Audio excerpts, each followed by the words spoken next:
Voltamos com o nosso programa Encontro com a Justiça. Hoje o entrevistado é o advogado Antônio Pedro de Lima Pellegrino. Ele está falando sobre o papel do advogado numa sociedade injusta. Professor, qual é a importância da formação do advogado? O que precisa ter nas universidades para que os advogados sejam melhor preparados para conviver e combater a injustiça na sociedade? Bom, desembargador Ciro, esse é um ponto muito importante, porque hoje nós assistimos a uma imensa quantidade de faculdades de direito no Brasil, e nem todas elas têm uma qualidade satisfatória, né? Eu acho que na formação de muitos advogados falta dois elementos fundamentais. Primeiro, que é a experiência prática. Eu acho que deveria ser obrigatório os estudantes de direito passar um dia, para não dizer um mês, num presídio. Eu, por exemplo, me formei, minha faculdade eu não tenho nenhuma, me formei na Fundação Getúlio Vargas, muito boa, por sinal, agora eu não conheço. Não, o direito penal não é objeto do meu trabalho, nunca estudei profundamente direito penal. Agora me arrependo de não ter, durante a faculdade, conhecido a realidade dos presídios brasileiros. Outro ponto que é muito importante na formação de qualquer operador do direito é a questão da multidisciplinariedade. Um profissional não pode se valer, taxar que o direito se resume tão somente a códigos, aos 250 artigos da nossa Constituição. Ele precisa ter uma formação profunda, por exemplo, em filosofia do direito. Ele precisa ter uma formação profunda na área que o desembargador Damasceno é especialista, ciência política. Isso é muito pouco verificado nas faculdades brasileiras e até mesmo em religião. Eu acho importante que não só nas universidades católicas, mas nas demais universidades, que haja aulas de religião, de elementos da religião. Não precisa ser algo muito profundo, mas precisa tomar conhecimento que existe. Porque, do contrário, se continuar do jeito que está, muitos advogados serão formados baseados tão somente na técnica e vão esquecer cada vez mais um elemento da advocacia que é indispensável, que é o elemento humanístico. Olha aí, de novo, tá vendo? Então, viu como o cheiro estava certo? Então, um Goldor. Pellegrino, indo por esse lado mesmo acadêmico, então para quem nos ouve agora, que está pensando, está na dúvida o que vai estudar, e aí as mães falam, faz direito, porque tem uma gama muito grande de concursos, depois você pode participar. A que você atribui? Por que se fala tanto nisso? Quer dizer, para quem olha de fora parece ser uma coisa fácil, mas para quem está dentro eu acho que não é tão fácil assim, porque a carreira advocatícia, existem pessoas que são muito bem remuneradas e outras que lutam com muita dificuldade, né? Que conselho que você tem a dar?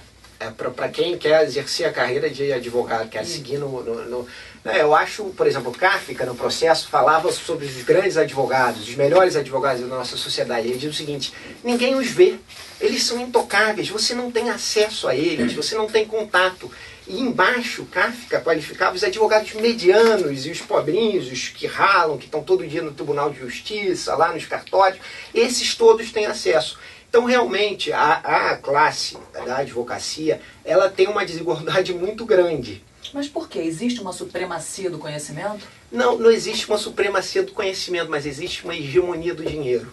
E aí o problema entra exatamente aí, a questão financeira. Porque muitas vezes os advogados populares, os advogados, a advocacia pro bono, que é uma expressão em latim que significa advocacia pro bem, eles fazem isso por razões altruísticas, eles não são remunerados, mas os advogados populares dos movimentos sociais recebem muito mal pelo seu trabalho, desembargador Ciro Darlan. E a quantidade de trabalho a que eles se dedicam é totalmente desproporcional com a remuneração que eles recebem.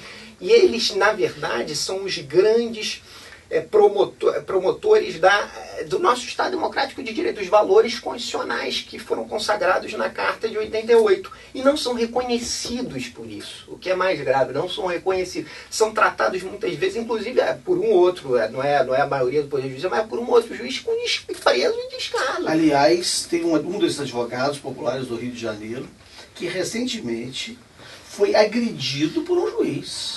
Pois é. Né? Exatamente. O juiz não só o colocou para fora do gabinete, como o agrediu. Né? Então é algo impensável. O senhor está tocando numa questão, Dr. Pedro, que eu nunca vi ninguém falar. Juízes não falam disso, promotores nem sabem que isso existe, e os advogados, evidentemente, não tocam nessa questão. Né? O senhor está dividindo essa advocacia, né?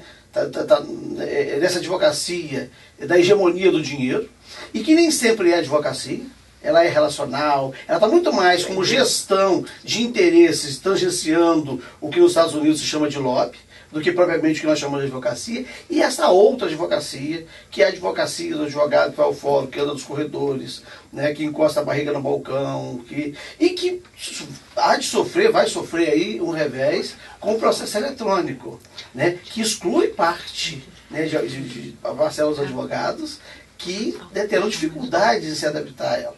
Né? Então, o senhor está trazendo uma questão muito relevante, que eu acho, Ciro, que nós deveríamos, até num programa futuro, debater isso aqui. Ora trazendo um advogado dessa hegemonia do dinheiro, e ora trazendo um outro advogado, esses advogados das causas populares. Nós temos aqui a nossa direção de produção, a Márcia Góes, que faz brilhantemente, já convidou até o professor Sérgio Bermudes para vir aqui numa oportunidade de dar uma entrevista. Podemos chamar o doutor Sérgio Bermudes. Chefe durante muitos Podemos anos. chamar a pessoa que organiza o escritório dele, né, que é a esposa do ministro Gilmar Mendes. Né? Quer dizer, nós temos uma gama de pessoas aí que nós podemos chamar para vir aqui para falar desses modelos de exercício da advocacia. Mas eu queria fazer uma pergunta para o senhor, doutor, que o senhor falou dessa necessidade da interdisciplinariedade. Nós tivemos recentemente, no Rio de Janeiro, a eliminação na Escola da Magistratura dos fóruns de Sociologia Jurídica, História do Direito, Literatura e Cinema. Isso vai na contramão do que o senhor falou aqui? Eu acho que, sim, eu acho que é muito importante, sobretudo para pessoas que estão estudando para a magistratura, ter essa visão panorâmica, né, mais ampla do direito. Eu sei o papel fundamental, inclusive tem um artigo publicado, vai sair um outro artigo na revista da Emerge, eu sei o papel fundamental que a Escola da Magistratura tem na formação dos juízes. Agora, Mas o senhor aborda essa necessidade de conhecimento amplo, não só do direito, do seu artigo? Não, artigo não. O artigo é sobre improbidade administrativa, desembargador, é uma coisa bem específica. Porque se abordasse essa amplitude de conhecimento do juiz, provavelmente seu artigo não seria publicado. Né? O Ciro é um provocador.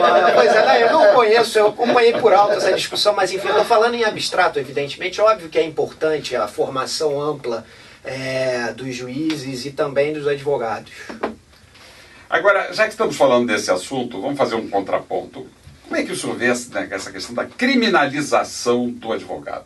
Hoje, o advogado que tem um cliente que tem uma reputação duvidosa, ele também é tido como de reputação duvidosa. Ou então, quando ele está na defesa das causas sociais, que o senhor aqui muito bem levantou, ele também é criminalizado. Como é que o senhor vê o perigo dessa criminalização da advocacia? Eu acho que eu posso responder isso com o dever do advogado. O livro Uma Carta, né, que o Rui Barbosa escreveu, respondeu Evaristo de Moraes, que estava assumindo uma causa de um inimigo político, acho que era o Eduardo Cunha da época, devia ser Eduardo Cunha da época, alguém parecido, e perguntou ao Rui Barbosa se deveria continuar na defesa. Ele estava sendo acusado, salvo engano, de um homicídio. Se deveria continuar na causa ou não. O Rui Barbosa deu uma resposta primorosa, que virou o livro, dizendo que ele que era dever, não só podia, como deveria continuar no exercício da defesa do seu cliente.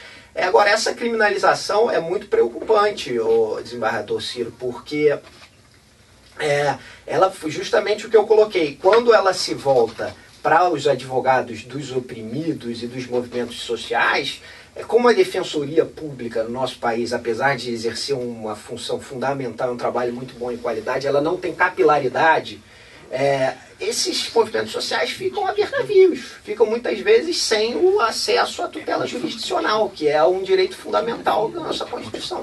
Parece que quando na Defensoria Pública se assanham a tomar liderança na defesa desses direitos populares, as coisas não andam bem, né, desembargador da Márcia? Não hoje.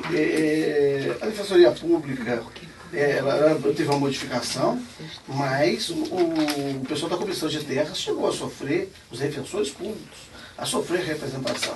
Né? Então, aliás, essa é uma questão da defesa dos interesses, né, doutor? Quando os interesses são contrariados, aqueles que estão atuando em favor, né, dos excluídos, realmente sofrem alguma retaliação, né? Doutor Antônio Pedro Pellegrino, muito obrigado. O senhor abrilhantou muito o programa de hoje, Encontro com a Justiça, responder a nossas perguntas tão importantes sobre o papel do advogado na sociedade. Agradecendo a nossa produtora Márcia Góes por esse convidado precioso. Aliás, a lista da Marcinha está cada vez mais de altíssimo nível. Nossos programas, graças a essa audiência que os ouvintes da Rádio Catedral têm nos dado. E agradecer, por último, ao nosso querido responsável pelo áudio aí, Lúcio Gomes. E até o próximo programa, Encontro com a Justiça. A Catedral FM apresentou Encontro com a Justiça.